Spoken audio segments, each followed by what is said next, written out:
એક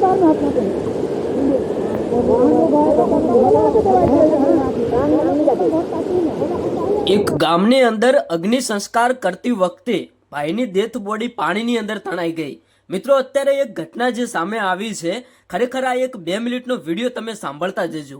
એક બાજુ અત્યારે હાલ આપણા ગુજરાતની અંદર ધોધમાર વરસાદ વરસી રહ્યો છે, એ વચ્ચે ભાઈ આ ગામમાંથી જે ઘટના સામે આવી કે ગામની અંદર એક ભાઈનું અવસાન થાય છે। ગામના લોકો આ ભાઈની અંતિમ યાત્રા લઈને સ્મશાન સુધી પહોંચે છે અને જ્યારે સ્મશાનમાં પહોંચે છે અને જ્યારે અગ્નિ સંસ્કારની વિધિ શરૂ કરે અને ભાઈને અગ્નિ સંસ્કાર કરે છે, પછી ભાઈ અચાનક જે જગ્યાએ સ્મશાન હોય છે ત્યાં એક ભારે પૂર આવે છે।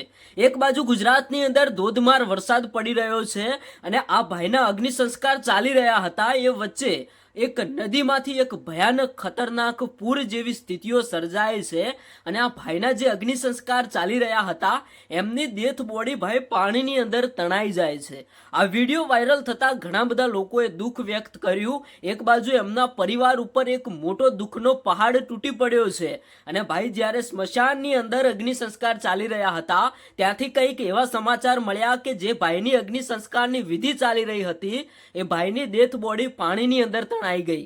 ભાઈ તમે વિચાર કરો કે ગામના લોકો પણ વિચારમાં પડી ગયા કે જે ભાઈનું મૃત્યુ થયું છે એની સાથે પણ જ્યારે એ ભાઈ અત્યારે હાલ જીવિત નથી છતાંય એ ભાઈની ડેથ બોડી પાણીની અંદર તણાઈ ગઈ। આ ઘટના એટલી બધી ખતરનાક હતી કે આજે પણ ગામના લોકો એ દ્રશ્ય યાદ કરીને રડી રહ્યા છે। હવે દર્શક મિત્રો, આટલા સુધી તમે વિડીયો સાંભળ્યો હોય તો આ વિડીયોને એક લાઈક કરી જે પણ ભાઈની અંતિમ યાત્રા ચાલી રહી હતી અને જે પણ ભાઈની ડેથ બોડી પાણીમાં તણાઈ ગઈ, ભગવાન એમની આત્માને શાંતિ આપે એના માટે 2 શબ્દો સારા કોમેન્ટ બોક્સની અંદર આપતા જજો। અને તમારા વિસ્તારની અંદર વરસાદ છે કે નહીં, તમારા ગામનું નામ કોમેન્ટ બોક્સની અંદર આપતા જજો, કારણ કે ભારે વરસાદ પડવાથી અત્યારે હાલ આ એક ઘટના સામે આવી છે।